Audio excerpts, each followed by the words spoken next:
12 in punto, ben ritrovati con la nostra prima edizione. Rieccoci insieme per aggiornarvi sui fatti principali della giornata e poi ci sarà spazio anche per approfondire alcune tematiche con i nostri ospiti. Ma come sempre, come ogni lunedì e ogni martedì in apertura abbiamo il sondaggio e oggi tratta un tema molto discusso in questi ultimi giorni, quello degli autovelox non omologati. Legali associazioni di consumatori partono con esposti in procura.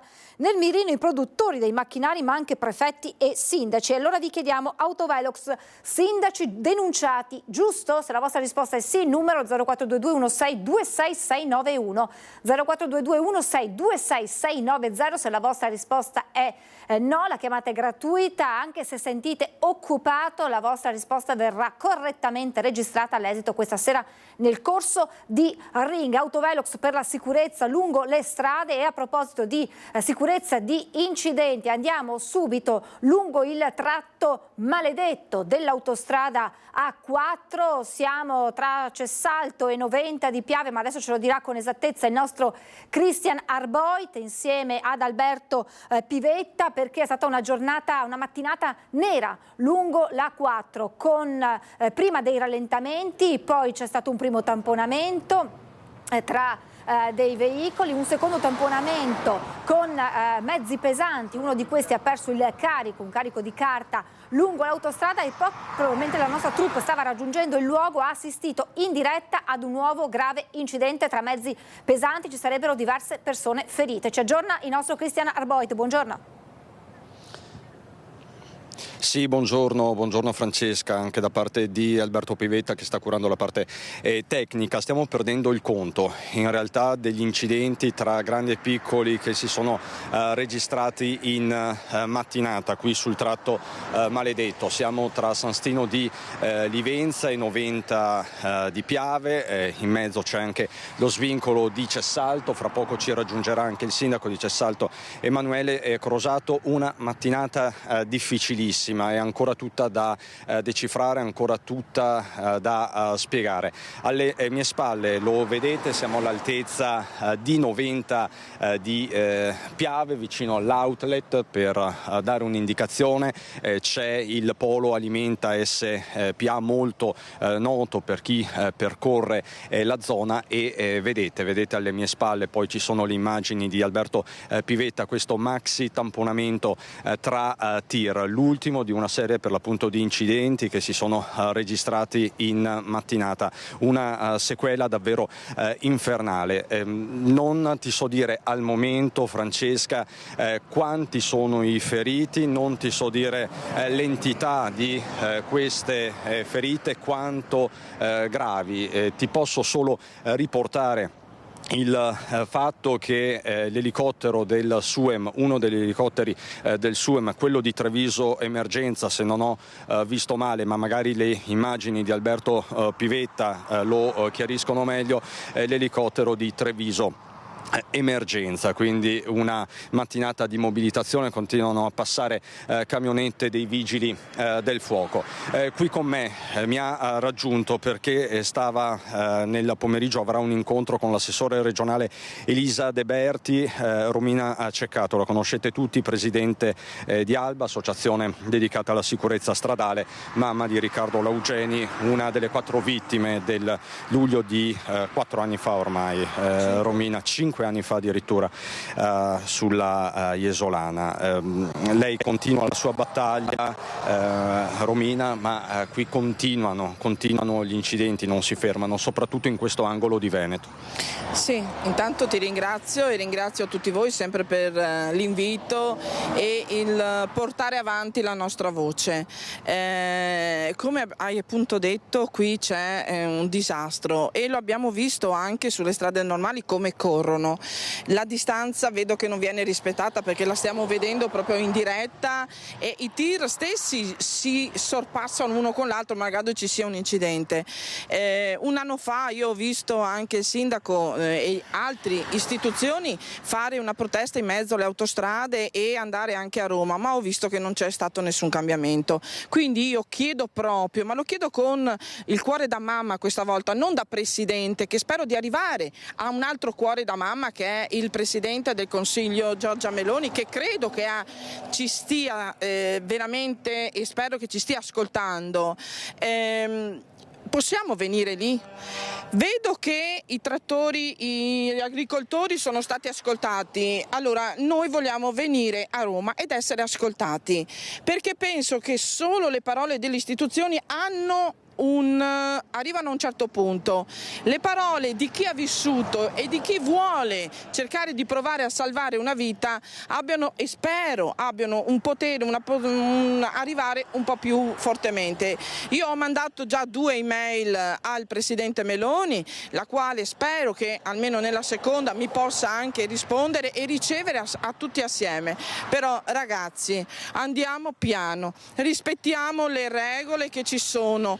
Non serve. E dopo mi chiedo una cosa al Ministro, chiedo al Ministro Salvini e a chi è anche esperto, al Ministro dei Trasporti, che oggi io incontrerò anche l'assessore, il vice governatore De Berti, questi camion, questi trasporti di cose pesanti, non c'è un mezzo per poter farli correre quando c'è meno gente, meno macchine sulla strada? Perché adesso questo incidente e questi tutti i tir vanno a finire dove? Sui paesetti.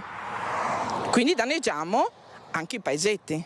E qui appunto cosa senza dubbio il sindaco Emanuele Crosato, anche lui immagino è rimasto imbottigliato nel traffico, perché le arterie secondarie sono particolarmente ingolfate in questo momento, in questo angolo di Veneto orientale. Allora Romina Ceccato rimarrà con me, la situazione come vedete è in evoluzione e come vedete anche i tir continuano a sfrecciare, i tir di cui parlava Romina Ceccato, perché chiaramente ci sono delle uscite obbligatorie. Il casello di San Donà di Piave al momento è chiuso per chi procede in direzione Trieste. Anche questa è una comunicazione di servizio da parte della società che gestisce questo tratto di autostrada. Vedete quindi una situazione che si sta componendo, colpi di clacson, ma insomma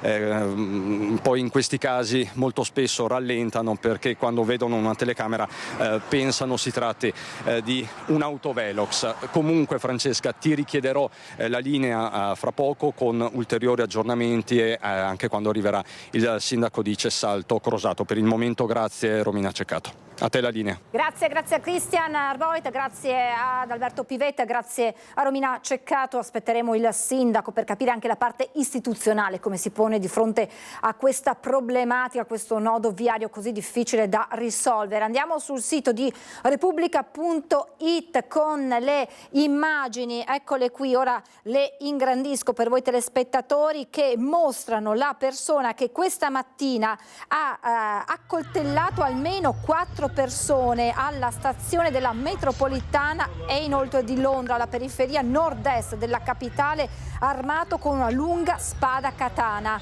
Eccolo qui, lo vedete con la felpa gialla, vedete la lunga spada che ha in mano, con la quale ha colpito appunto almeno 4 persone. Non si conoscono per ora le condizioni di salute dei feriti. L'uomo si è scagliato contro alcuni viaggiatori che stavano per prendere la metropolitana e avrebbe colpito almeno 2 agenti in divisa che hanno tentato di fermarlo. La polizia inglese ha chiarito che non si tratterebbe di un attentato mal del gesto, di una singola persona, un po' come quanto accaduto qualche settimana fa in un centro commerciale di Sydney, con un uomo questa volta armato di coltello che aveva aggredito e ucciso diversi clienti del centro commerciale. Vi aggiorneremo anche su questa vicenda che arriva da Londra, ma adesso la cronaca ci riporta in Veneto, a Venezia. Concorso per operatori sociosanitari in Veneto. Solo il 40% dei lavoratori in graduatoria è stato assunto. In 5 aziende sanitarie meno del 30%. Presidio della CGIL davanti a Palazzo Balbi, e al Palazzo Balbi davanti al presidio c'è anche il nostro Filippo Fois, al quale cedo subito la linea insieme a Simone Merlo. Buongiorno Filippo.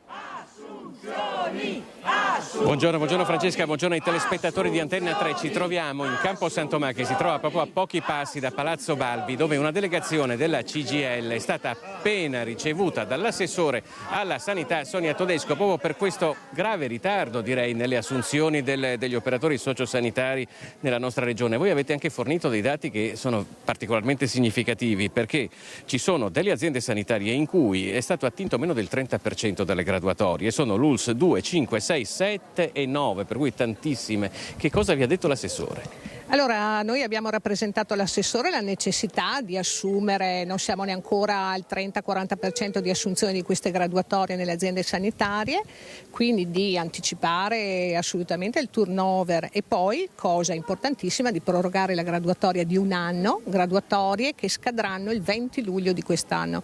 Quindi avremo a spasso centinaia e centinaia di operatori sociosanitari che avevano investito su questa professione partecipando al concorso. Perché si assume con questa lentezza? Noi sappiamo che stiamo parlando di un settore che è pesantemente sotto organico. Sì, c'è sempre un po' il solito un po' alibi, un po' verità, che è quello del tetto di spesa del personale, cioè le aziende, noi in Veneto spendiamo 3 miliardi e 100 milioni per il personale sanitario e quindi c'è sempre questo vincolo che frena un po' le assunzioni. Diciamo che è un po' vero, un po' no, nel senso che ancora spazi assunzionali li abbiamo e quindi noi abbiamo chiesto di sfruttarli tutti per assumere questo tipo di personale. Anche perché dobbiamo dire che a Belluno e all'azienda ospedaliera universitaria di Verona hanno assunto circa il 90% di quelli che potevano assumere. Nel frattempo rimangono i problemi, dicevamo prima, delle persone che adesso lavorano in situazioni pesantemente sotto organico, per cui una volta dicono ci chiamavano eroi, adesso invece dobbiamo fare i doppi turni. Sì, noi siamo passati dagli eroi agli angeli a situazioni veramente difficili nei reparti dove troviamo unità di personale molto inferiori a quelle che dovrebbero essere degli standard accettabili dal personale.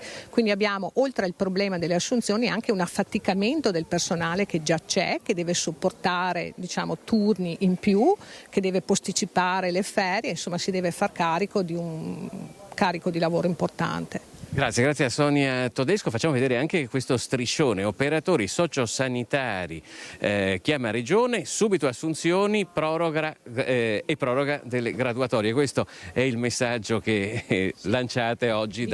Diciamo che per finire le regioni hanno la facoltà di prorogare le graduatorie, la validità delle graduatorie, quindi diciamo che la regione Veneto può farlo senza problema. Infatti lo vediamo anche in questo cartellone: Veneto copia la Toscana, che ha prorogato di un anno le graduatorie degli operatori sociosanitari. Allora, in attesa di diventare come la Toscana, sperandoci, noi restituiamo la linea a Venezia da Campo San Tomà. Grazie Filippo Fois insieme a Simone Merlo e grazie anche alla sua ospite. E a proposito, poi torneremo sulla questione OS con la situazione a Padova, ma adesso la cronaca con il lieto fine nella vicenda della quindicenne scomparsa da Campo San Piero nel Padovano. È stata ritrovata, si era allontanata volontariamente. È stata ritrovata nel tardo pomeriggio di ieri all'interno di un appartamento di San Giorgio delle Pertiche, dove si era recata volontariamente la studentessa quindicenne di Campo San Piero, che era scomparsa da casa lo scorso 24 aprile. Dopo giorni di grande apprensione per la famiglia della minorenne, finalmente lieto fine, con la quindicenne che è stata rintracciata dai carabinieri e riportata alla mamma. I militari stanno ora ricostruendo i giorni della sua assenza.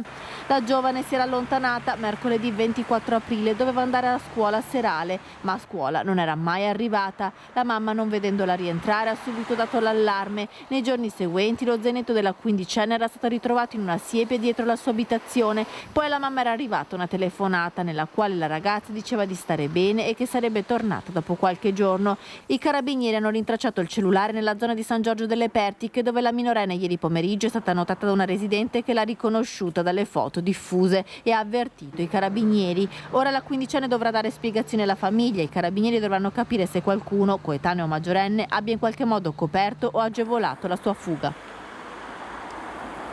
Assaltava i bancomat con la tecnica del black box, faceva parte di una banda che operava in Italia e all'estero. Pluripregiudicato su cui pendeva un mandato di cattura internazionale è stato rintracciato a Vicenza e arrestato dalla polizia.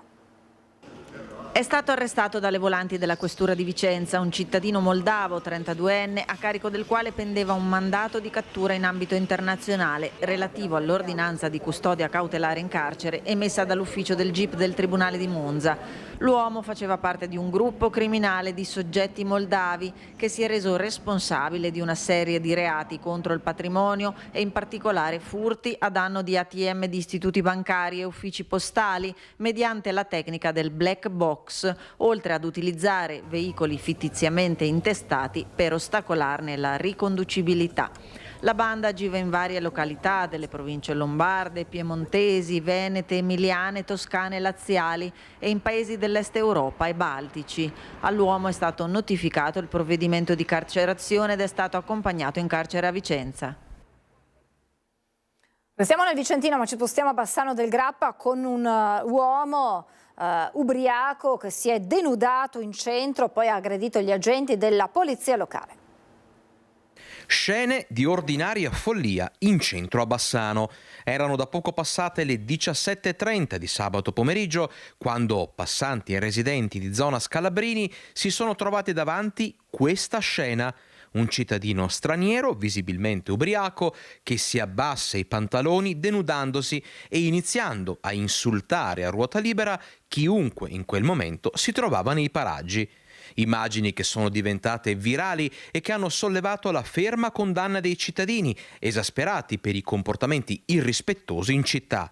Immediato l'intervento della polizia locale. È stato identificato, neutralizzato, portato al commissariato e denunciato per quello che aveva fatto. Non è il primo caso, ci auguriamo che sia l'ultimo, ma anche nelle precedenti occasioni le persone che compiono questi gesti sono prontamente state identificate. Era talmente incapace di esprimersi in quanto era ubriaco fradicio, diciamo proprio così, papale, e andava in escandescenza. Era anche un Marcantonio perché superava i 1,80 m, per cui c'è voluta l'abilità di tutti gli agenti coinvolti per neutralizzarlo. Ha tentato di aggredire anche i poliziotti e per questo il commissariato eleverà quello che riterrà opportuno di fare. Sicurezza, contrasto a degrado e vandalismi che vedono impegnati la polizia locale e l'assessore anche sul fronte Ponte Vecchio per sanzionare i ciclisti che lo attraversano ancora in sella alle bici e per contrastare il fenomeno degli addii al celibato in centro. Ci sono quelli che transitavano in bicicletta che adesso sono molto scemati anche in questa quadra, sono molto pochi, tutti hanno imparato a rispettare il ponte. Poi c'era il degrado degli addii al celibato proprio osceni, chiamiamoli così, che anche quelli sono nettamente in diminuzione anche grazie alle sanzioni e quant'altro che noi abbiamo messo in campo. E torniamo alla storica giornata di domenica, la visita di Papa Francesco a Venezia, raccontata nella lunga diretta di Antenna 3, che ha visto oltre 500.000 di telespettatori assistere all'evento sulla nostra emittente. Con la voce, dai!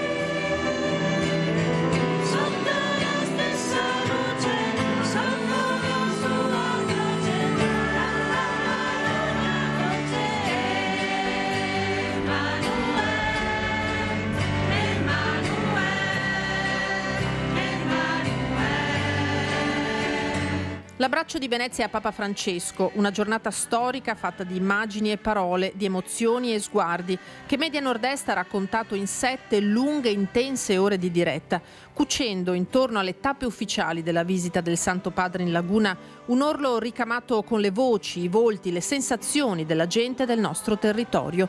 Ancora una volta vicini a voi, dentro alle storie di ciascuno che diventano la storia di tutti. Un grande impegno giornalistico, tecnico e umano a cui voi da casa avete assistito e partecipato in tantissimi, come prova il grafico in cui la linea rossa rappresenta come sempre gli ascolti di Antenna 3. Oltre 500.000 di telespettatori hanno seguito la diretta tra le 7 del mattino, quando è iniziata l'edizione straordinaria, e le 14, quando Venezia è ritornata alla sua quotidianità, con nel cuore la consapevolezza di un'esperienza straordinaria. Una domenica eccezionale per le televisioni del gruppo Media Nord-Est, che nell'arco della giornata hanno registrato oltre 830.000 telespettatori, quella che a Venezia abbiamo vissuto insieme a voi, avvicinando il pontefice e facendolo parlare ai nostri microfoni. Come sta? Posso chiedere l'abbraccio di Venezia? Come l'ha trovato? Un po' fresca. E questa visita in carcere?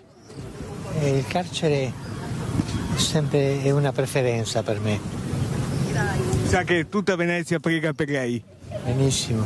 Tu sai che quando io entro in un carcere, tu sai cosa dico? No. Perché loro e non io. E adesso i giovani? Cosa dirà ai giovani?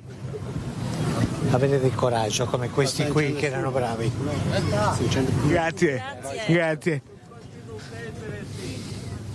Dal toccante incontro con le detenute alla Giudecca al dialogo con gli artisti nella chiesa di Santa Maria Maddalena, dall'affettuoso scambio con i giovani della salute fino alla messa in piazza San Marco, voi con noi in un crescendo di emozioni e sullo sfondo quello scrigno di bellezza che è Venezia.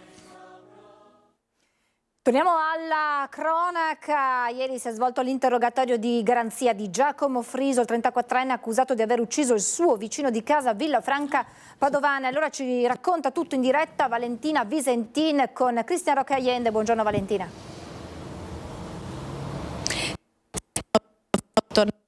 A Villafranca Padovana, dove si è consumato il all'alba alle mie spalle le due abitazioni dove vivevano i due ragazzi protagonisti di questa tragica vicenda. Al numero 4 Giacomo Friso, che ieri è stato interrogato in carcere, e al numero 6 invece la vittima Michael Boschetto, raggiunto appunto dalla coltellata mortale. E proprio per quanto riguarda le cause della morte di Michael Boschetto, il 2 di maggio verrà affidato dal pubblico ministero l'incarico per eseguire l'autopsia che stabilirà dunque come è morto il 31enne. Per quanto riguarda invece l'interrogatorio di garanzia che si è svolto ieri in carcere, è stato disposto che il 34enne Giacomo Friso rimanga in cella. Per il giudice infatti c'è la possibilità di reiterazione del reato e soprattutto quella che è la linea difensiva del giovane, ovvero che Giacomo Friso abbia agito per legittima difesa. La colluttazione provocata da ruggini, antiche ruggini, da litigi tra i due ragazzi che si conoscevano fin da quando erano bambini. Giacomo Friso, 34 anni, si era allontanato da una comunità di Breganze dove si trovava da almeno 2 anni ed era ritornato da 10 giorni qui in paese, dove, come hanno raccontato i nostri colleghi sabato scorso, era stato visto più volte girare in paese anche con un coltello che il giorno del delitto avrebbe posizionato in un vialetto vicino all'abitazione della vittima Michael Boschetto. E questo è un particolare che durante l'interrogatorio di garanzia è emerso e ha fatto appunto disporre al giudice la custodia cautelare in carcere. Ma sentiamo tutti i particolari dell'interrogatorio grazie all'intervista al legale di Giacomo Friso realizzata dal collega Francesco Rattai. Da Villafranca è tutto, lì nello studio vi lascio con il servizio. Friso non ha aggredito il Boschetto, ma c'è stata una colluttazione fra i due in cui il signor Friso ha patito 15 giorni di prognosi salvo complicazioni per lesioni varie, quindi c'è stato evidentemente uno scontro fra i due, uno scontro che risale anche a una sorta di odio atavico fra i due ragazzi. Questa è la ricostruzione dell'avvocato di Giacomo Friso, Enrico Cogo, dopo l'interrogatorio per la convalida dell'arresto. Ci sarebbero, secondo la difesa, antiche ruggini tra il presunto assassino e la vittima Michael Boschetto, che vivevano in via Gomiero a Villafranca Padovana, uno di fronte all'altro. Una teoria, quella della legittima difesa, che però non è stata accolta dal giudice per le indagini preliminari, Elena Lazzarin, che ha convalidato l'arresto. Il pubblico ministero ha ritenuto di contestare, e anche il giudice poi ha dato atto, la circostanza aggravante della premeditazione. sulla scorta del posizionamento di questo coltello. Il coltello infatti sarebbe stato posizionato nel vialetto privato precedentemente all'aggressione da parte di Friso. Questo farebbe quindi pensare a una premeditazione. In questi casi, quando c'è un omicidio, come detto, specifico, cioè lineare, perché il soggetto contro cui si è scagliato, la persona invisa al Friso è sempre stato il Boschetto, come il Boschetto, per il Boschetto era il Friso. Il fatto che il carattere del Friso fosse, come diceva Fumantino, comunque è dovuto a una situazione personale e familiare molto complessa e complicata, quindi il soggetto ha tutte le sostanze stupefacenti, che aveva abbandonato la comunità, una sorta, mi passi il termine, un po' di sbandato, cosa che lo stesso ha ammesso. Poi che fosse lì in paese, come si è sentito, sono vicende che risalgono a un carattere di un ragazzo che non ha, diciamo così, limiti e freni, purtroppo anche per l'uso anche smodato in questo caso di cocaina. Okay. Questo non lo giustifica, ma io credo che la reiterazione sia difficile da sostenere in senso tecnico di volontà di riperpetrare analoghi reati o comunque di lesioni o comunque omicidiario contro la persona. E allora torniamo a Noventa di Piave, lungo l'autostrada 4, scenario oggi di una serie infinita, diceva prima Cristian, abbiamo perso il conto di tamponamenti, incidenti anche tra mezzi pesanti, ci sono diversi feriti, abbiamo visto le immagini dell'elicottero del SUEM a prestare soccorso. E allora nuovi aggiornamenti di nuovo con Cristian Arboit insieme ad Alberto Pivetta. Buongiorno di nuovo Cristian. Buongiorno a te Francesca. Allora, mettiamo in ordine i fatti della mattinata. I 3 eventi principali sono accaduti tra le 8 e le 11 di fatto. Alle mie spalle vedi il terzo episodio, questo maxi tamponamento tra tir. Quindi la mattinata era già partita con un traffico particolarmente intenso, perché questo è un giorno feriale ma allo stesso tempo un giorno di ponte, quindi c'è il traffico delle vacanze, complice anche la giornata di sole, la giornata splendida, e c'è il traffico della quotidianità, c'è il traffico dei mezzi pesanti, quindi traffico già pesantissimo di prima mattina con ripercussioni sulla viabilità secondaria. Poi appunto il primo incidente nella zona di Portogruaro, al nodo di Portogruaro, con il coinvolgimento di alcuni mezzi, di alcune auto, fortunatamente nessun ferito grave. Poi un tamponamento tra camion, un primo tamponamento tra camion nella zona sostanzialmente di Cessalto, tra Cessalto e San Stino di Livenza. Poi ancora un altro tamponamento tra mezzi e infine appunto questo grosso tamponamento tra 3 tir, perlomeno 3 tir, 3 mezzi pesanti qui a Noventa di Piave. Siamo all'altezza più o meno dell'outlet e di Alimenta SPA. Per chi è della zona, all'altezza di via Cirgonio, una strada molto trafficata soprattutto in questo momento, visto che è ancora chiuso e lo rimarrà ancora per tempo il tratto che porta a Trieste. Quindi siamo nel bel mezzo del tratto maledetto. Qui con me c'è Emanuele Crosato, mi ha raggiunto il sindaco di Cessalto, che sta portando avanti la sua battaglia per l'apertura a pieno regime di questo tratto maledetto, ma qui i lavori, sindaco le dice, procedono a rilento, anzi sembrano fermi, e ogni estate a inizio stagione si ripropone lo stesso refrain fondamentalmente. Sì, assolutamente, i lavori sembrano fermi, anche i lavori complementari, ovvero i viadotti di sorpasso dell'autostrada dovevano iniziare inizio anno, però non abbiamo visto alcun lavoro nell'immentre.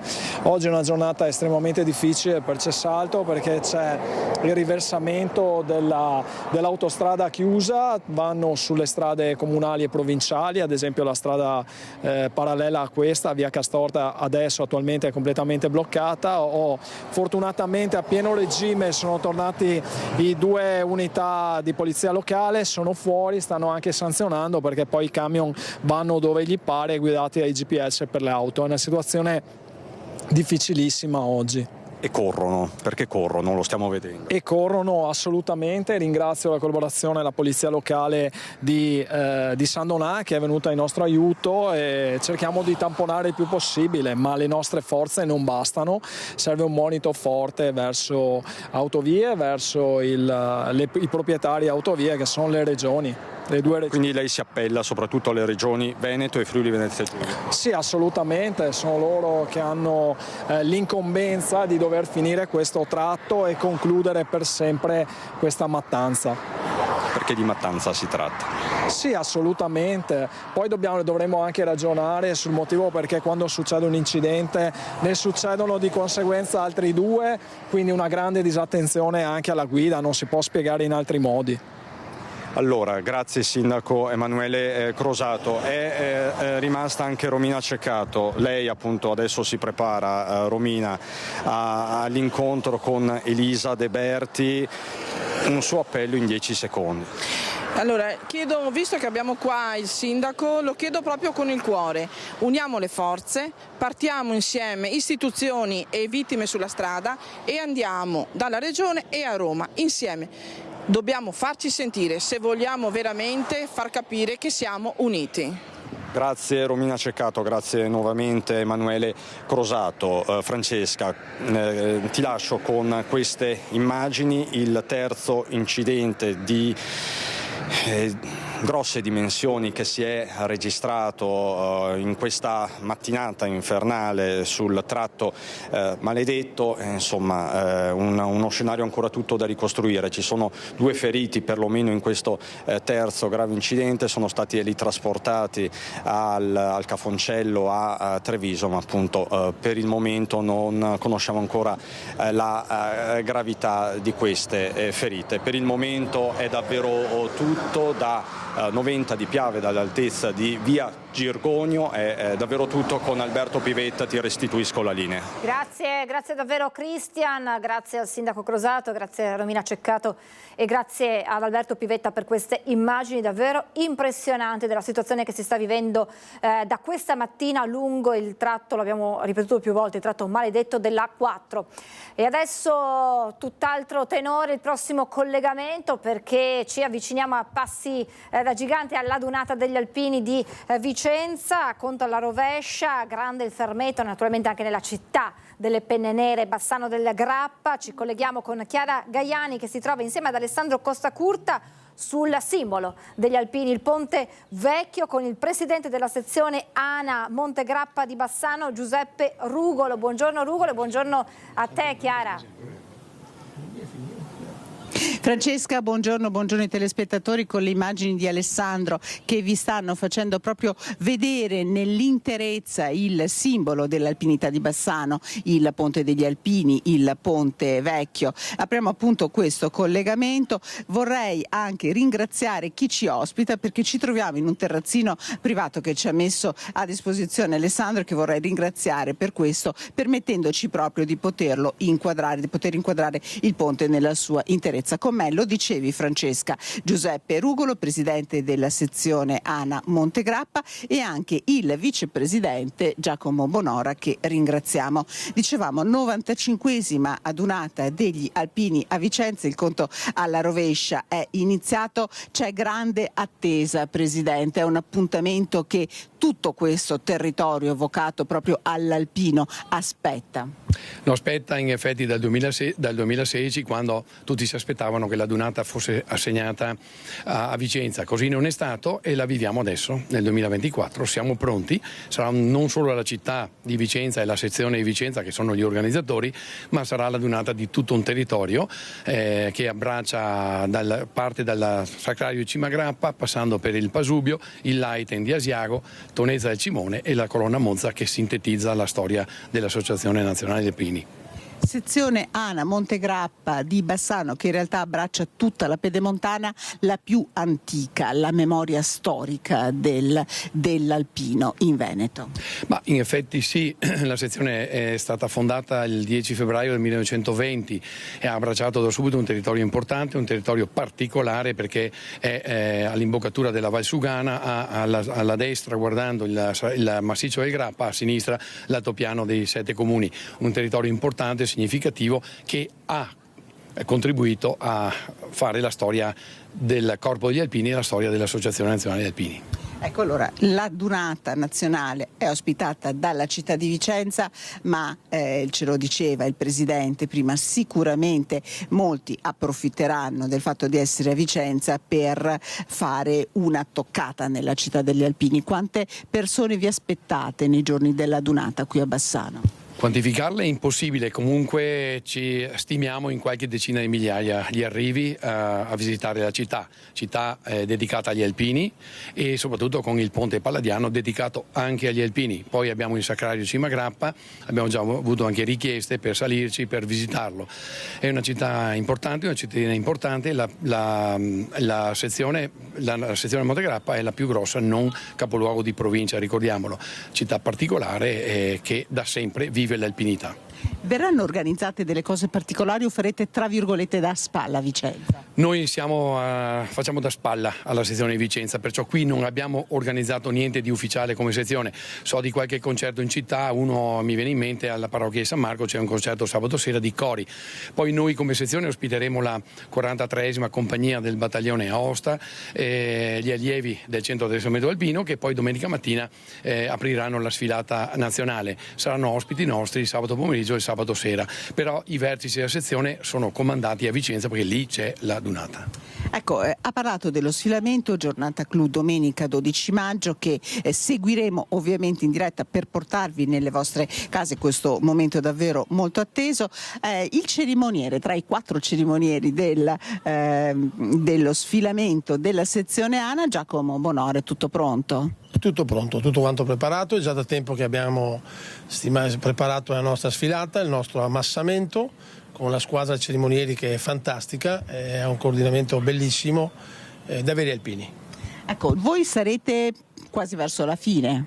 Sì, noi sfileremo non prima delle 5, ma comunque da lì troveremo tutti dove abbiamo il nostro ammassamento e da lì inquadreremo e faremo la nostra bellissima sfilata con tanta gente e tanti alpini. C'è tanta attesa, non vedete l'ora di essere a Vicenza? Certo, ma noi siamo già in modalità Dunata di fatto, perché oramai stiamo facendo gli ultimi preparativi, gli uomini sono pronti, qualcuno ha già preparato anche i camion poi per allestire gli accampamenti, ma bisogna dire e sottolineare che altrettanti gruppi che arriveranno da fuori Veneto saranno ospiti di altrettanti gruppi nostri qui in zona, e questa è una bella cosa perché fare la Dunata vuol dire condividere tempo, ma condividere anche ideali, sentimenti.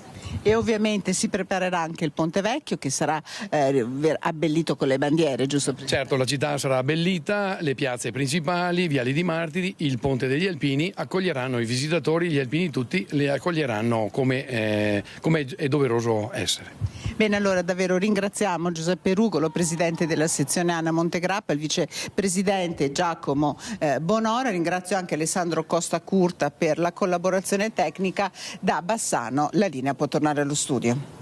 Grazie davvero Chiara, grazie anche in questo caso ad Alessandro per le immagini e naturalmente grazie agli ospiti di Chiara che ci hanno raccontato del ruolo di Bassano in questa adunata di Vicenza. E a proposito di adunata di Vicenza, un'ordinanza del Comune ha predisposto una limitazione articolata del traffico durante la prossima settimana, dividendo la città in 3 zone. Che cosa ne pensano di questa soluzione i vicentini? Daniele Garbina ha raccolto le voci di commercianti e residenti. La Dunata degli Alpini a Vicenza, la città si sta preparando proprio per ospitare questo evento eccezionale. Abbiamo visto tricolori, gagliardetti, come potete vedere nei negozi, fanno a gara a chi in questo momento mette così il proprio affetto, il proprio benvenuto agli alpini. Ecco, in questo momento però, oltre all'allestimento, il Comune ha messo questi cartelli, come vedete qui a Ponte degli Angeli, e segnala ai cittadini e agli ospiti che la città è stata divisa in 3 zone. Una gialla, una arancione e una rossa. Qui ci troviamo proprio sul confine tra la zona arancione e la zona rossa. Perché? Perché per i residenti della zona rossa, la più colpita, sarà impedita la circolazione dalle 7 del mattino di venerdì fino a domenica. La zona arancione, il traffico sarà permesso e la sosta ai residenti con un apposito contrassegno, mentre i commercianti dovranno limitarsi in alcune fasce della giornata più ristrette. La zona gialla, che è quella verso ovest, e invece la zona sarà interessata sostanzialmente la domenica. Ecco, noi abbiamo voluto sentire gli umori rispetto a questi disagi che arriveranno e rispetto al grande evento. Ecco, prevale, diciamo, l'entusiasmo, ecco, ma non mancano le voci critiche, soprattutto dei commercianti. Sentite. Noi altri che abbiamo il problema per il discorso dello scarico, cioè dalle 3 della mattina alle 7 della mattina si rendono conto che è una cosa un po' fuori dalla norma qua. Cioè, vedendo il programma che aveva Udine e vedendo questo qua di Vicenza, c'è una roba tutta quanto, in effetti, oltretutto che se qui che abita qua in centro, chi viene a fare la spesa, cioè su 10 non si è contenti. Qua in zona arancione non c'è problema, so che ci sono delle limitazioni per rifornirsi, ma insomma le persone saranno tantissime e bisogna far scorta. Insomma ci si organizza, ripeto, ci sono i permessi, in zona arancio ci si muove abbastanza bene. E zona rossa naturalmente la situazione cambia. In altre città, sia quando è stato a Padova sia l'anno scorso a Udine, l'amministrazione si è comportata molto meglio, non ha diciamo segregato i cittadini in città. Ci sono delle zone che naturalmente uno non può circolare con la macchina, però io dico anche gli alpini si comporteranno bene, cammineranno nel marciapiede, quindi se anche c'è qualche macchina in strada sicuramente non vengono investiti, però insomma qualche macchina in più poteva starci per poter lavorare soprattutto. Io sono appena andata adesso a chiedere il pass perché dovrei uscire e quindi per me non c'è problema. Ecco. Noi siamo in zona gialla, siamo tra virgolette penalizzati soltanto il giorno della sfilata. Tutte le persone che più importanti sono contente. Ecco, qualcuno che si lamenta perché dice che insomma... sono soliti noiosi. Certo che è un disagio che si può sopportare. Chi si lamenta non è abituato a rimanere dentro sul suo, diciamo, orticello. Bisogna organizzarsi un attimo anche con i parcheggi, con i posteggi, però dopo alla fine insomma ce la faremo. Sono 30 anni che l'aspettiamo, dunque non vediamo l'ora. Ecco. Sacrificio. Io sono un alpino e non vedevo l'ora, dunque per me questa è la miglior cosa che potesse capitare quest'anno. È il momento di fermarci per qualche istante di pubblicità, tra poco.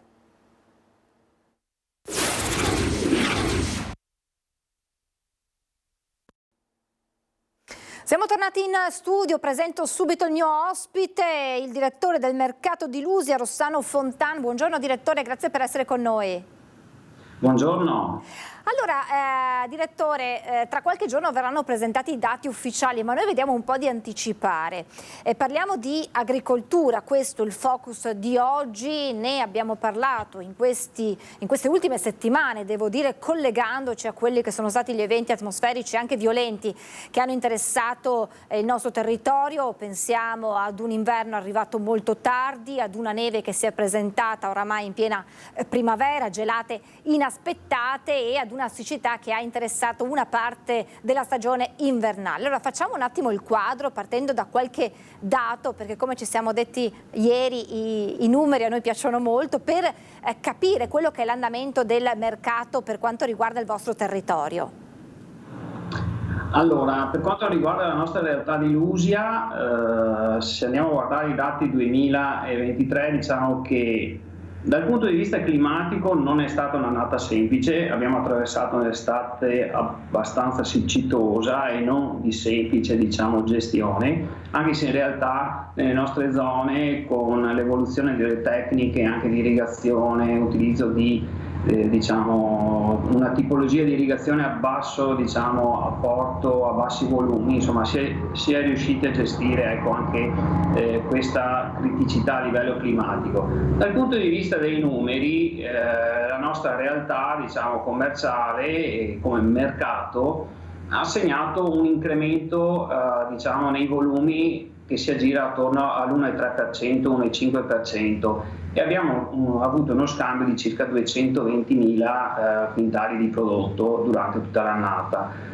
Abbiamo avuto un dato abbastanza clamoroso dal punto di vista dei prezzi perché abbiamo avuto un incremento del prezzo medio di mercato di circa un 20%, passando da attorno ai 0,80 che era la media del 2022, media di mercato 0,87 circa, a oltre €1 al chilogrammo di media di mercato. E quindi un balzo clamoroso a livello di prezzi, concentrato principalmente nei periodi primaverili, dove tra l'altro abbiamo anche registrato un aumento dei volumi proprio in quel periodo lì, dove per noi, per la nostra area produttiva è anche il top della produzione, perché ovviamente il prodotto primaverile è anche il migliore perché arriva dai trapianti fatti subito dopo l'inverno, non ha affrontato stress climatici e quindi abbiamo anche il top della qualità, e con un fatturato stimato attorno ai 19 milioni di euro per la nostra struttura commerciale, quindi un anno estremamente positivo, anche se dobbiamo mettere dall'altra parte l'aumento dei costi di produzione, quindi anche questi incrementi che le aziende hanno potuto registrare a livello di quotazioni, poi in realtà si sono assottigliati i guadagni per un aumento generale dei costi di produzione che ormai sta sulle spalle delle aziende e non accenna a diminuire, a tornare a quei livelli pre-Covid, dove da lì un po' sono partiti tutta una serie di aumenti per tutta una serie di questioni di mercato. Costi di produzione che si aggirano a che livello? Sempre per tornare al fatto che a noi i numeri piacciono tanto, direttore. Ma guardi, dipende dai prodotti. Se andiamo a guardare le lattughe oggi dobbiamo almeno pensare dagli 80 centesimi a €1 al chilogrammo di costo di produzione. Altri prodotti, mi viene in mente il porro, potrebbe testarsi attorno 80-90 centesimi al chilogrammo. Poi è difficile determinare con un numero preciso perché poi il costo di produzione va anche in base all'azienda, in base all'epoca, alla stagione, a tutta una serie di variabili. Però per darvi due numeri così siamo su questi valori. Quindi bisogna recuperarli anche a livello di vendita, da lì in su si iniziano ad avere i primi guadagni per l'azienda. Se non si raggiungono quei valori iniziano i problemi per l'azienda, perché pur essendo parliamo magari per le lattughe cicli brevi e quindi ripetibili più volte in un anno, comunque se non si raggiungono dei minimi obiettivi a livello di prezzo, per le aziende sono problemi, Le aziende riescono a recuperare questo gap, quelle che appunto devono fare i conti con l'aumento dei costi di produzione?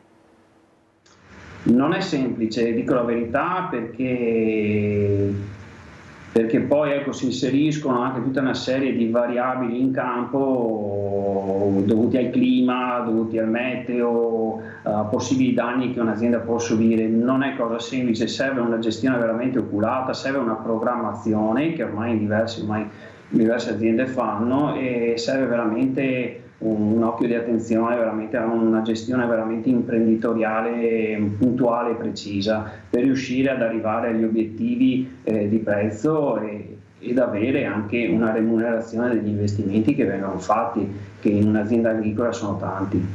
Per chi va a fare la spesa ha visto per alcuni prodotti davvero quest'anno dei prezzi per frutta e verdura davvero lievitati, e chiaramente si inserisce in un quadro di inflazione che riguarda tutti i prodotti, ma per la frutta e verdura insomma si sono notati. Sono riconducibili a questi famosi costi di produzione o lungo la filiera, come spesso succede per molti prodotti legati al campo agricolo, c'è stato qualche aumento che poi non è da imputare a chi produce e quindi all'origine della filiera? Allora, chi produce di solito partecipa a una contrattazione piuttosto, diciamo, importante, quindi non è facile avere incrementi sul proprio, diciamo, prezzo del prodotto. Poi ci sono tutta una serie di dinamiche che si svolgono lungo tutta la filiera, quindi alla fine il prezzo finale deve tenere conto di tutta una serie di componenti a partire dal prezzo di origine, quindi del primo acquisto che fa del prodotto, ma teniamo presente tutto poi il mantenimento, la logistica, la catena del freddo, tutta una serie di incombenze che vanno a gravare su quello che è un prezzo finale del prodotto. Faccio un passo indietro, mi sembra di capire che i cambiamenti climatici rispetto ad altri territori, rispetto anche ad altri prodotti non abbiano pesato in modo significativo. Probabilmente a pesare sulle vostre realtà c'è un altro cambiamento, o meglio un ricambio generazionale che è sempre più complicato e che rischia di mettere in crisi quelle aziende che arrivate ad una certa età degli imprenditori agricoli sono costretti a capire che cosa fare, perché è difficile passare il testimone di padre in figlio. Sì, non è facile vedere, diciamo, passaggi generazionali delle aziende, anche perché è un lavoro comunque che richiede impegno, richiede tanto sacrificio, richiede investimenti, ci sono tanti rischi e tante volte magari capita che il lavoro e il prodotto non venga adeguatamente remunerato a copertura di tutto quello che c'è dietro. Quindi si assiste via via a un impoverimento di quello che è il tessuto e la diffusione anche delle aziende, in particolare le piccole aziende dove magari i figli nel tempo magari hanno studiato, magari sono anche laureati e giustamente hanno cercato altre tipologie di impiego e di lavoro. Quindi ecco, quello lo vediamo di anno in anno, insomma, anche nel rapporto che abbiamo anche con i nostri fornitori, perché il nostro mercato è molto legato al territorio, quindi insomma la diminuzione anche delle aziende presenti sul territorio evidenzia anche una diminuzione dei volumi e degli assortimenti che derivano dal nostro territorio. Poi come mercato, ovviamente, essendo un'attività commerciale, anche in periodi fuori stagione o in assenza magari di forniture dirette nel nostro territorio, siamo collegati con altre aree produttive del centro e sud Italia e quindi alcune referenze riusciamo ad ottenerle lo stesso, anche per mantenere un trend commerciale, un'attività comunque attiva e che ha un senso, ecco. Anche perché come struttura lavoriamo 6 giorni su 7, facciamo 300 mercati all'anno, quindi alla fine siamo sempre presenti. Ogni giorno, ecco, una cosa un po' comunque succede in tutti i mercati, maniamo anche un bollettino prezzi che è un po' il risultato di tutte le contrattazioni che ci sono qui all'interno. Abbiamo circa 60 referenze di prodotti che vengono quotati. Per mantenere attive queste realtà sicuramente è necessario anche investire per essere maggiormente competitivi. Oggi quanto le aziende del vostro territorio riescono a fare investimenti, a proprio impiegare soldi per crescere anche dal punto di vista delle tecnologie o comunque insomma per posizionarsi e per avere un ruolo nel mercato di oggi? Allora, oggi le aziende, ma non solo oggi, ma anche nel recente passato, comunque hanno avuto possibilità di accedere a fondi comunitari tramite la Regione oppure tramite il Ministero dell'Agricoltura. Alcune aziende importanti dove ci sono i giovani all'interno si è vista un'evoluzione, si è vista anche diciamo, l'incremento di quello che è la copertura con strutture di protezione, serre o altre strutture di protezione, diciamo, per le coltivazioni in pieno campo. Quindi alla fine, diciamo, si tende a passare da un prodotto a pieno campo totalmente, con tutti i rischi che ne derivano, a un prodotto diciamo sotto copertura o con rete antigrandine o proprio con teli, diciamo, in nylon.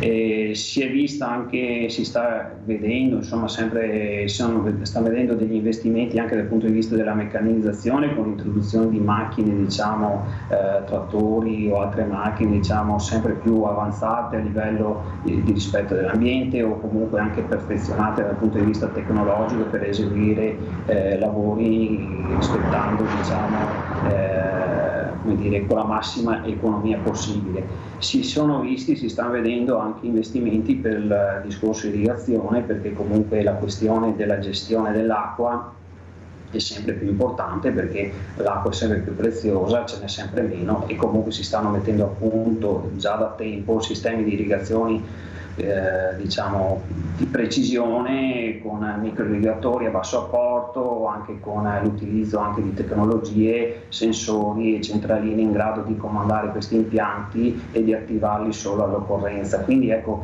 le aziende dove ci sono ancora dei giovani dentro, dei passi avanti li stanno facendo.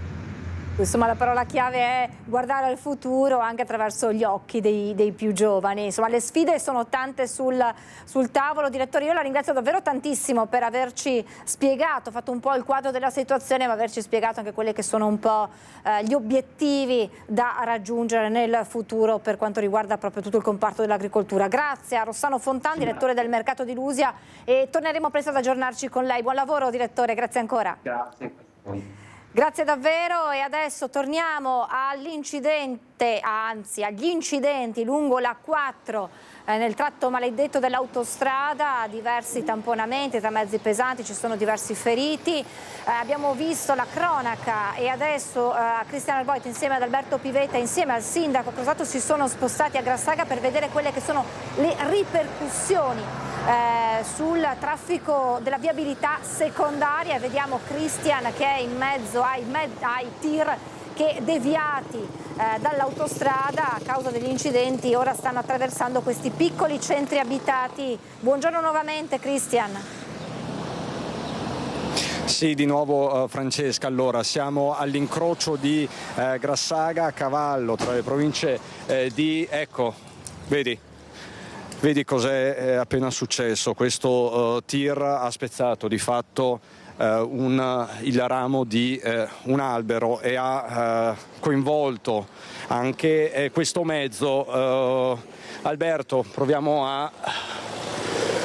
ad avvicinarci. Questo è quello che succede sostanzialmente sulla viabilità secondaria, nella viabilità ordinaria, con questi mezzi pesanti. Quindi quel ramo è stato toccato da un tir di grosse dimensioni ed è finito a terra, non ha coinvolto per poco quella macchina. Parliamo di un piccolo ramo, ma insomma questo vi dà la dimensione dei disagi che queste chiusure dell'autostrada, del tratto maledetto in particolare, provocano. Qui siamo in territorio comunale di San Donà di Piave, a pochi metri c'è il confine con Cessalto. Qui con me è rimasto anche il sindaco Emanuele Crosato. Insomma, stiamo toccando con mano quelle che sono le ripercussioni sulla viabilità secondaria, perché spesso appunto ci sono queste immagini, le abbiamo viste prima, degli incidenti in autostrada, che sono immagini particolarmente impattanti, però poi queste sono le conseguenze sui territori.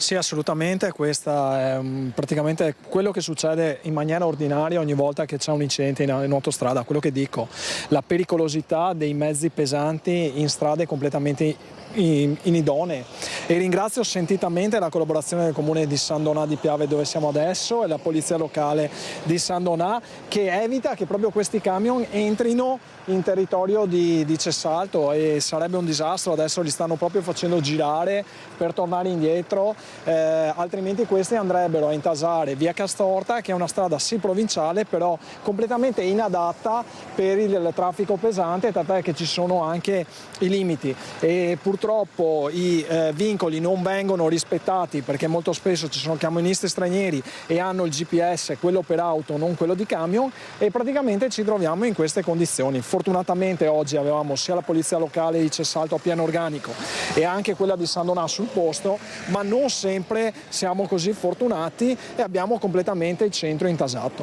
Anche perché appunto, insomma, abbiamo parlato spesso della carenza di uomini e mezzi, soprattutto nella polizia locale Cessalto da poco ha in qualche modo trovato nuove risorse. Sì, da pochissimo abbiamo riavuto il numero, diciamo, idoneo, non ideale ma idoneo per affrontare queste emergenze di personale, e veramente più che mai la presenza personale delle persone è fondamentale per avere il nostro, diciamo, per dare supporto poi anche ai veicoli stessi, e vedete che hanno tutte targhe straniere, sono tutte in uscita dall'autostrada chiusa in territorio di San Donà.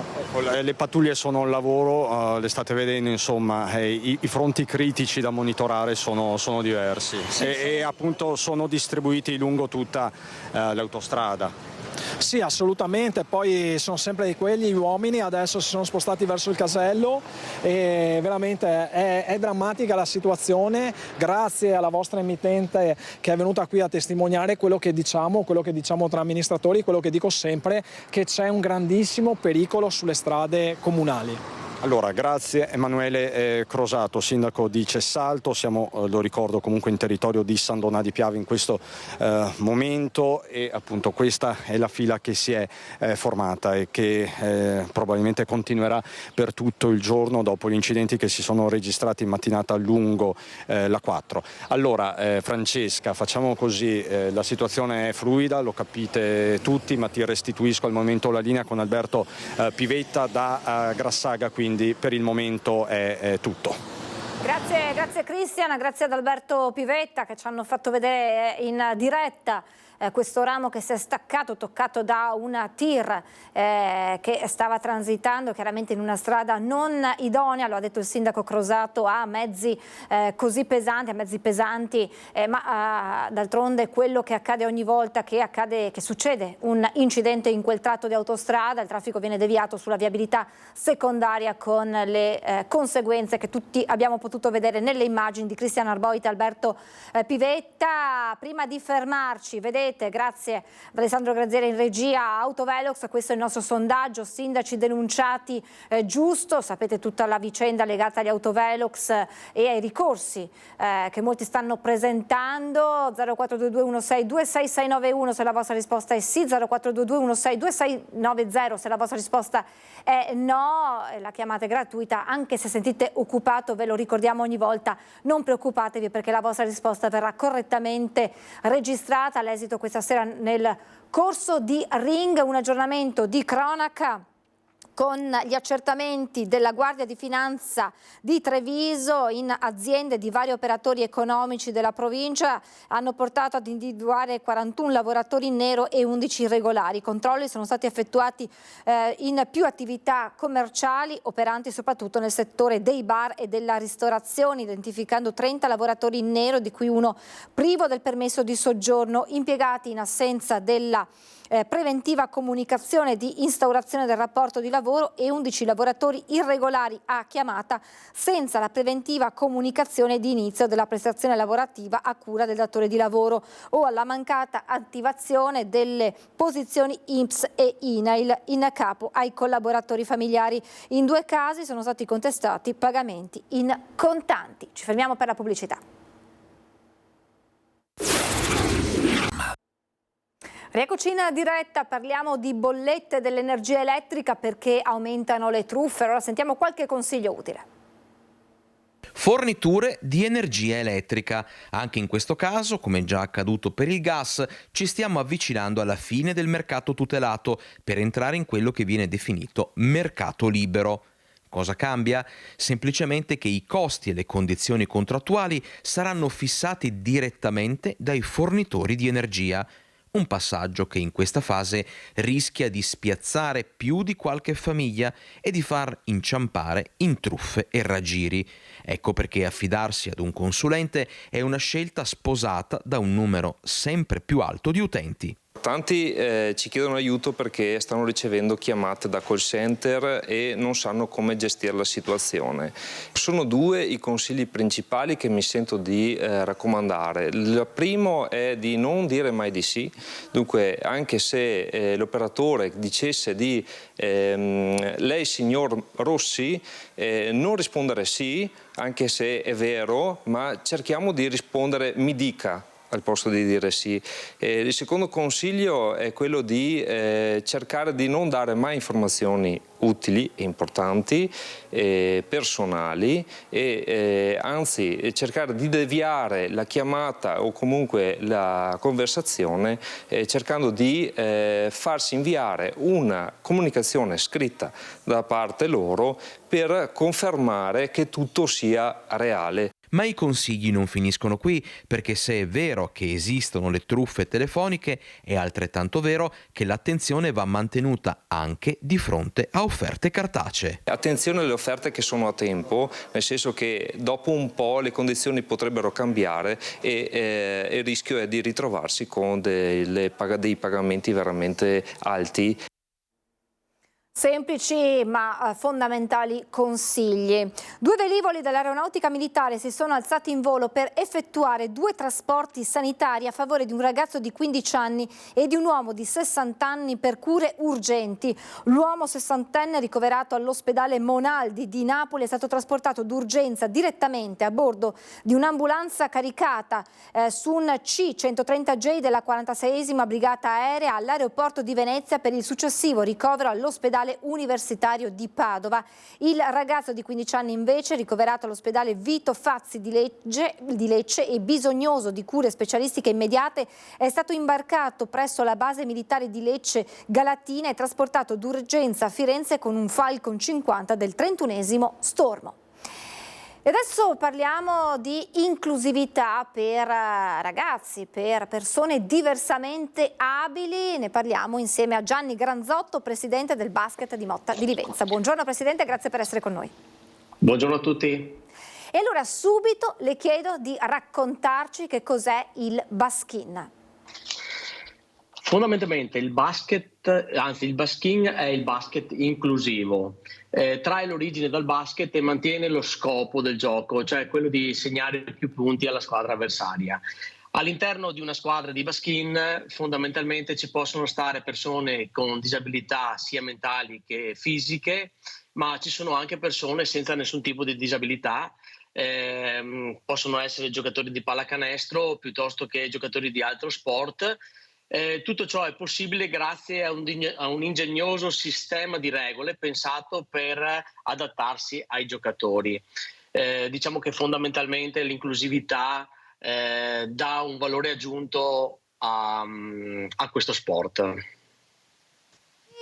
Lo vediamo anche in questa locandina, basket inclusivo, e quindi non c'è più la competizione, l'incontro, la partita tra ragazzi, tra giocatori diversamente abili e giocatori normodotati, ma in quella stessa partita ci saranno atleti di ogni sesso, di ogni età e anche appunto abili, diversamente abili e normodotati. Assolutamente sì. L'unica, richiesta che viene fatta al giocatore è quello di riuscire in qualche modo a fare canestro o comunque di lanciare una palla, grande o piccola che sia, verso un canestro. A differenza di tutti gli altri sport, però, diciamo che nel nostro caso la fragilità sono necessarie alla vittoria quanto le eccellenze. Quindi fondamentalmente ognuno è parte di questo sport alla sua maniera e ognuno può mettere il massimo di se stesso nel miglioramento comunque, perché comunque all'interno del baskin c'è di tutto, insomma, ecco. Che cosa significa per una persona diversamente abile poter giocare a basket e poterlo fare con queste modalità? Ma guardi, io posso portarle degli esempi pratici. Fondamentalmente, allora, chi è un giocatore di basket o comunque un normodotato riesce ad avere delle ottime relazioni con i ragazzi che non sono normodotati, mentre chi non è normodotato, che quindi ha delle disabilità mentali o fisiche, mi creda, ha le opportunità per dimostrare quanto vale e quindi diciamo fondamentalmente riuscire a qualificarsi e diciamo a essere se stesso in tutti i modi.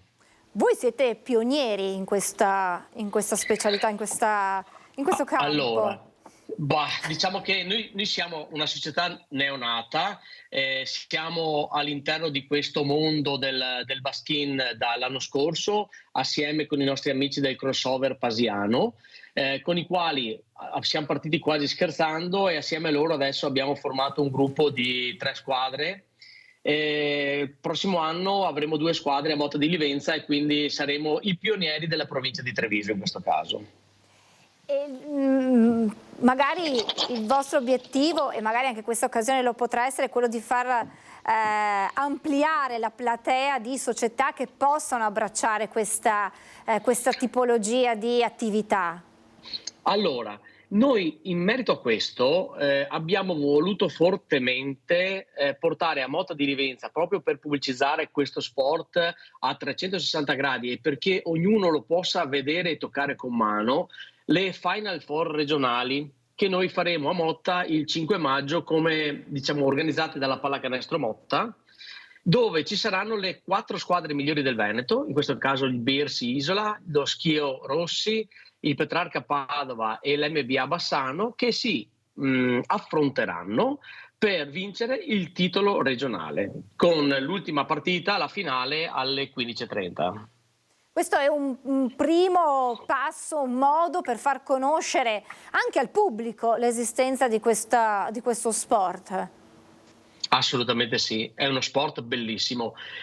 Guardi, io mi sono innamorato di questo sport guardando una partita dimostrativa ad Annone Veneto. Mi piace portarle, se ho un secondo, questo esempio, dove praticamente nell'area di sicurezza, nell'area di comfort, c'era un ragazzino piccolissimo cieco che tirava, la mamma gli ha fatto suonare i sonagli sopra il canestro, lui ha tirato e ha fatto canestro. A quel punto là qualsiasi persona può giocare a basket, o meglio può giocare a baskin.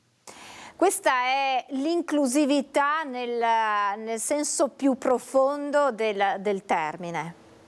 Assolutamente sì, qui riusciamo a far giocare tutti. Qual è la vostra emozione quando, anche se magari ormai abituati, vedete un incontro?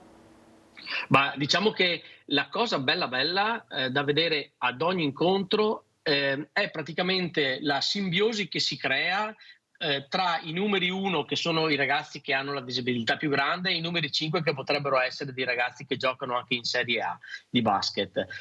Se non c'è questa simbiosi, e è una cosa diciamo eclatante, è una cosa veramente bella da vedere, e quindi si vede la gente divertirsi. Io le ho chiesto l'importanza per i ragazzi per gli atleti diversamente abili, ma vorrei chiedere qual è anche l'importanza per un atleta normodotato giocare, affrontare questo tipo di partita. Ma diciamo che l'atleta normodotato fondamentalmente è il regista in campo di una squadra di baskin, perché riesce diciamo, a mettersi lui in primo piano e fare i punti che servono per vincere, ma la cosa più bella è che riesce a far muovere tutto il resto della squadra per fare i punti, diciamo, che valgono ancora di più della partita, che sono di solito i punti che vengono fatti dai ragazzi con più difficoltà. Quindi è sicuramente una crescita enorme anche dal punto di vista, diciamo, personale. Ecco, è un dare e avere a vicenda, non a senso unico. Mai a senso unico. Dove puntate ad arrivare, Presidente? Qual è il vostro sogno? Il nostro sogno è quello che fra qualche anno, se non già il prossimo anno, di essere noi protagonisti di queste Final Four che faremo, spero, di nuovo a Motta, e magari giocarci il titolo regionale intanto, e poi vedremo. Senza entrare nella discussione politica, perché non ci riguarda in questo momento, avrà sentito sicuramente quanto dichiarato dal generale Vannacci, che poi ha detto che le sue parole sono state fraintese sulle classi separate per bambini disabili nelle scuole. Possiamo dire che questo vostro impegno va in tutt'altra direzione? Assolutamente sì. Secondo me, come dicevo prima, il connubio all'interno di uno stesso ambiente di persone normodotate e di persone non normodotate è solo ed esclusivamente una cosa positiva. Ognuno può dare qualcosa all'altro e viceversa. Certe parole fanno male per chi si impegna e cerca di rendere l'inclusività la parola che entri nel linguaggio comune di tutti i giorni. Assolutamente sì, diciamo che il far male tocca fino a un certo punto, perché come diceva lei cerchiamo sempre di andare a fondo e di capire bene quali sono stati i passaggi che ci ha portato ad ascoltare un certo tipo di frase, però fondamentalmente questo è il pensiero che noi abbiamo: l'inclusività, e quindi il basking in questo caso, sono una fonte di possibilità e di energia che viene dato dalle due parti, normodotate e non normodotate, che secondo me nessun'altra esperienza ti può dare, e quindi anche all'interno di una classe, insomma, ecco. Certo, allora Presidente, ricordiamo l'appuntamento, diamo qualche orario per l'appuntamento del 5 maggio, dove, quando? Allora, Palazzetto dello Sport di Motta di Livenza, via Alcide De Gasperi numero 5, 4 squadre, prima partita 9:30, seconda partita 11:30, sono le semifinali. Giocheremo poi la finale terzo quarto alle ore 15:30 e la finalissima alle ore 17:30, per poi dare le premiazioni e i saluti. Tutto questo, ripeto, a Motta di Livenza, al Palazzetto dello Sport di Motta, organizzato dalla Pallacanestro Motta assieme con il crossover. Insomma, è un appuntamento aperto a tutti per conoscere più da vicino il baskin, e insomma, appassionati di basket, andate a Motta e vivete queste emozioni che questo sport può regalare. Presidente, grazie. Grazie a lei, molto gentile. Grazie davvero da Gianni Granzotto, Presidente del Basket Motta, grazie per averci fatto conoscere questa nuova realtà. In bocca al lupo, pronti qui a raccontare altri traguardi per la vostra squadra, grazie davvero. E adesso andiamo a Recoaro Terme, dove uno scalatore è rimasto ferito, colpito da un masso mentre si stava arrampicando. Fortunatamente è riuscito a salvarsi rimanendo attaccato alla parete. Recoaro Terme. Uno scalatore free climber quarantenne di Valdagno è rimasto ferito durante un'arrampicata sulla palestra di roccia Busatti. Nel primo pomeriggio di ieri, infatti, è stato colpito al piede da un grosso masso che improvvisamente si è staccato dalla parete. Fortunatamente, grazie alla sua prontezza di riflessi, si è salvato dalla caduta, rimanendo aggrappato alle rocce. I suoi compagni di scalata, dopo aver allertato il soccorso alpino, sono riusciti a calare sul sentiero L'Uomo, che una volta giunti i soccorritori è stato imbarellato e calati per altri 40 metri di precipizio fino al parcheggio, dove i sanitari e un'ambulanza del SUEM gli hanno prestato le prime cure prima di trasportarlo in ospedale. Adesso andiamo a Bassano del Grappa, alla spiaggetta di via Pusterla, ancora chiusa, e nemmeno quest'estate sembra quella giusta per la sua riapertura. Torna il sole, si avvicina l'estate e quella irrefrenabile voglia di spiaggia, anzi di spiaggetta. Eppure per Bassano neanche questa sembra essere la volta buona. È già perché un altro anno è passato e la spiaggetta di via Pusterla è ancora lì, chiusa, incatenata e off limits per tutti i bassanesi e per i tanti turisti in città. Eppure, in questi 5 anni di amministrazione Pavan, di annunci ne sono stati fatti tanti, con prossime aperture, aperture imminenti e proclami che sono rimasti parole ben lontane dai fatti.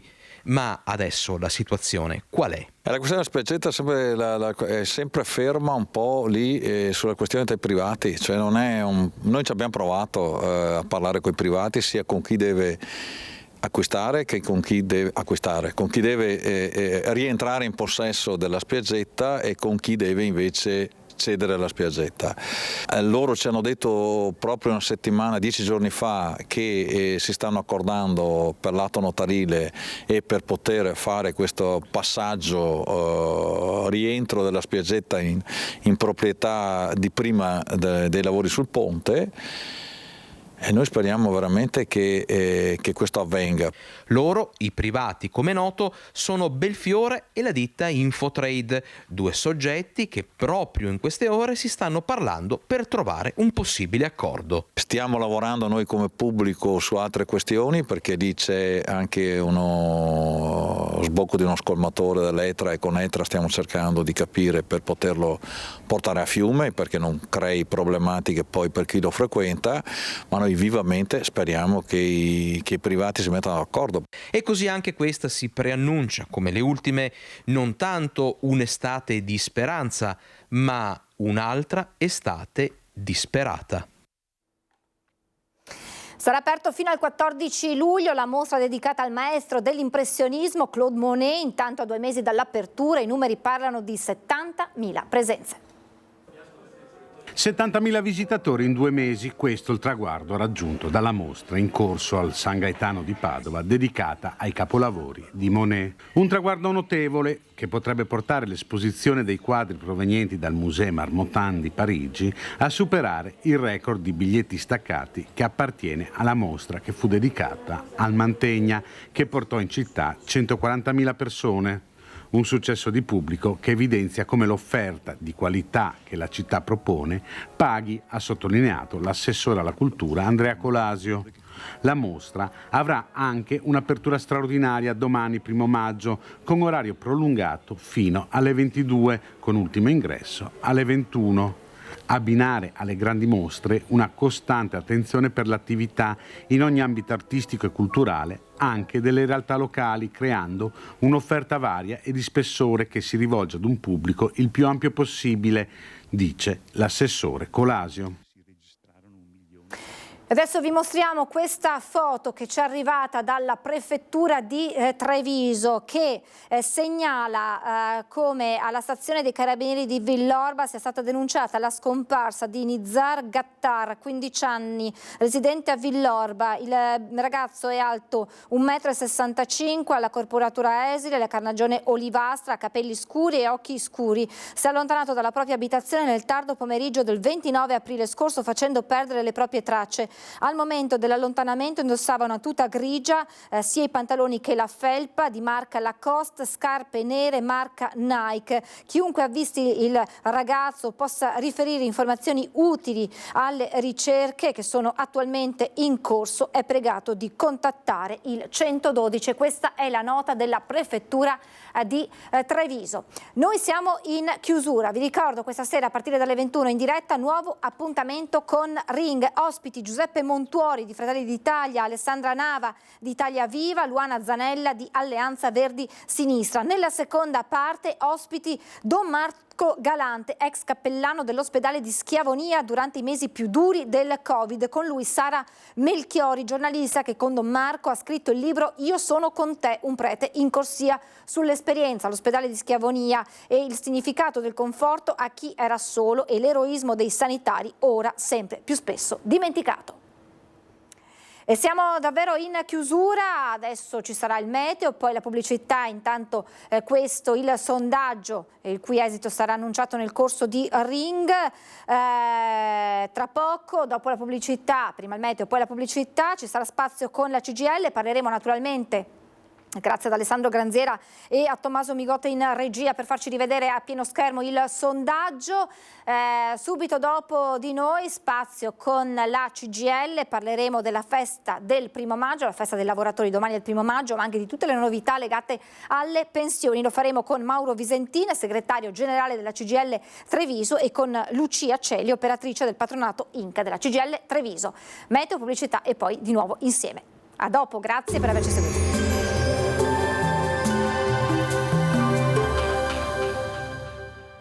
Tremonti, impianti professionali per saldatura e taglio, riparazioni, taratura e calibrazione impianti a Montebelluna. Bentrovati al meteo. Pressione in calo, si avvicina gradualmente una perturbazione, tuttavia martedì 30 aprile il tempo sarà ancora buono. Vediamo il dettaglio. Sul Veneto tanto sole un po' ovunque, il cielo sarà sereno o al massimo velato, piogge assenti. Le temperature saranno in aumento, minime tra 11 e 14 gradi, massime comprese tra 24 e 27 all'incirca. Spostiamoci ora sul Friuli Venezia Giulia. Anche in questo caso bel tempo, il cielo sarà sereno o poco nuvoloso, ampio soleggiamento un po' su tutta la nostra regione. Temperature minime tra 11 e 14 gradi, massime sui 24-28 gradi. Infine diamo uno sguardo alla situazione del Trentino Alto Adige, dove ci attende un ampio soleggiamento con qualche nube innocua in cielo. Temperature minime sui 10 gradi, massime intorno ai 27. Dal meteo di Antenna 3 per ora è tutto. Arrivederci.